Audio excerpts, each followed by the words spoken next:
Next up, at UFC Vegas 107, we have MarQuel Mederos taking on Bolaji Oki. MarQuel Mederos 10-1 in his career. He is 5-0 in his last 5. He is on an 8-fight win streak, taking on Bolaji Oki. 9-2 in his career, 4-1 in his last 5. He's coming off that insane come from ahead loss to Chris Duncan.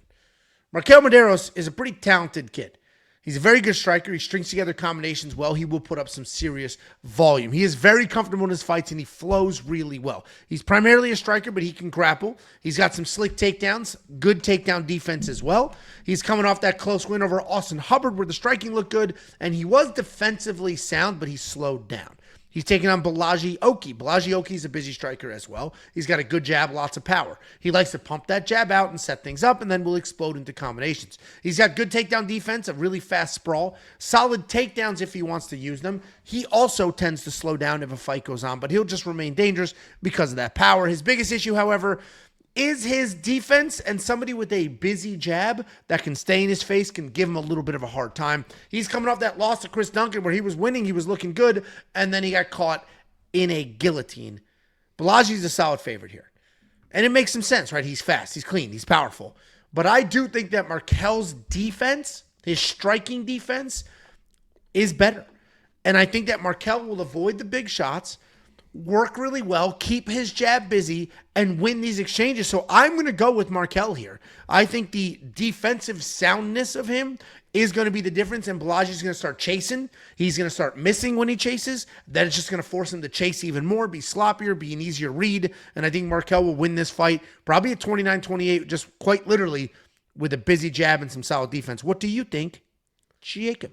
Yeah, I actually think that MarQuel is I think he's a way better overall fighter. He's a very good fighter, former Factory X guy, and if you watch him fight, you can see that the way he fights. I mean, he fights like Youssef, and what this is going to look like, in my opinion, is going to be like the Timby Kawamba fight for Oki. Oki was really having an issue finding a guy like Kawamba who was dancing left, dancing right, didn't even really switch stances, but was giving him issues because Oki does have a nice jab, and if you stand in front of him, he does have that nice jab. He sets up the jab, double jab, comes over with the right hand, but if you're moving, he doesn't bring his feet with his striking. He gets lungy with that right hand. If you're just moving side to side and you're missing, right, swing big, miss big, and then the counters can be there. Kawamba was hitting him with the counters. The issue for Kawamba was that was short notice. He's a 145er that was coming up to lightweight, and Oki was able to do enough to win that split decision. This guy, Mederos, is a very good fighter, but he also, not only does he move left, not only does he move right, he switches stances as well. He's a good counter striker. What I don't like about MarQuel, to where I'm not going to bet him, because I know a lot of people have been reaching out, lock of the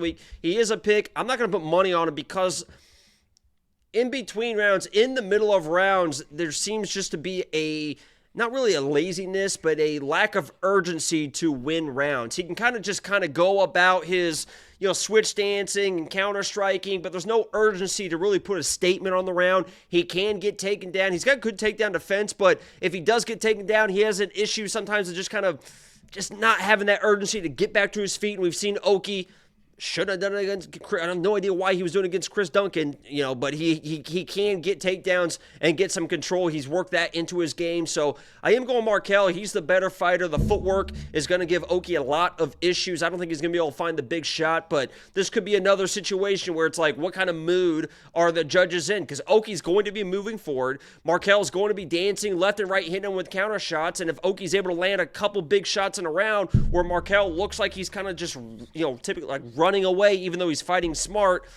we could have some weird judges early in the cards. That's when kind of the weirder judges take that in consideration, right? They usually save the good judges for the main card. This is one of the earlier fights. We could have some weirder judges at the apex, so they shouldn't be too weird. But I like MarQuel. I think he's the better fighter. He's a talented kid, but I just need a little bit more tenacity out of him. And I know Oki's going to be moving forward, but I'm going MarQuel. He's the better fighter. Yeah, no, I'm surprised we're on the same side there, and I found myself a lot of fights on this card leaning towards underdogs, and last week, or last event, that was not the fucking case. That was a very chalk-heavy card. If I was MarQuel too, because he's got his own offensive wrestling if he wants it, I would chill, do your switch stances, dance around the first 5 minutes, get out of that first round. I'd come out of that second round, shoot a takedown, just see where Oki's kind of at with his defensive wrestling, defensive grappling. I know that against Kawamba he did pretty well, but MarQuel's he's a 155er and he knows how to wrestle, and you can really wear in that gas tank because MarQuel against Hubbard.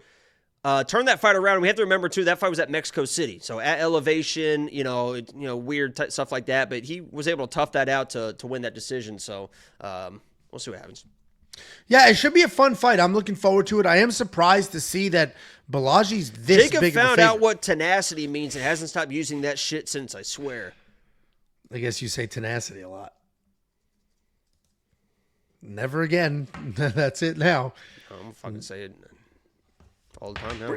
Pretty tenacious wrestler. Come forward, tenacious striker. I'm looking forward to this fight. It should be a pretty fun matchup.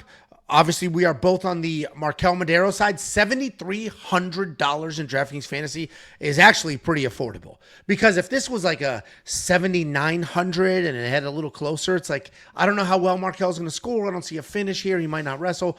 But at $7,300, just striking alone and a decision win could be worth that money. I think MarQuel has an outside chance of finishing this guy. As the way he was throwing and lunging against Timmy, MarQuel's pretty good at those little step offs from either hand, either stance, and really kind of catching people in the in tight. MarQuel by TKOs plus 575. If I was live streaming, that's probably a little flyer bet I would place. Yeah, I might look at the plus 3.5 here as well. Just because, to your point, if Bolaji's running forward, and like even if he's missing, some of these judges just like who's moving forward, who's trying to make something happen. Jacob doesn't give you the pick. He just tells you the whole damn thing will play out, and he's right. Every time we fucking see to break down fights, I say I think this person's gonna win. You stupid fucking cunt. He complimented you. Oh. He tells you how the whole thing will play out, and he's right more than he's wrong. Wild. Fuck. Oh, God. Take it back. Oh, my God. Hockey Balboa. That's on me, man. Fuck, man. God, fuck. That's a tough look. God. It's a great look, though. If you go to WeWantPicks.com and you click Become a Member at the top, you will immediately look at everything that we have to offer. We have tools, we have bets, we have picks, we have an artificial intelligence, we have everything for fantasy to betting. We have tools that help you find your own spots, and then we have just blind copy-paste bets. Unlock every single thing, including the plus money safety parlay for the second event in a row. WeWantPicks.com has $10 for an entire freaking month. For an entire month, $10. And this is the only Apex card in that month window. WeWantPicks.com.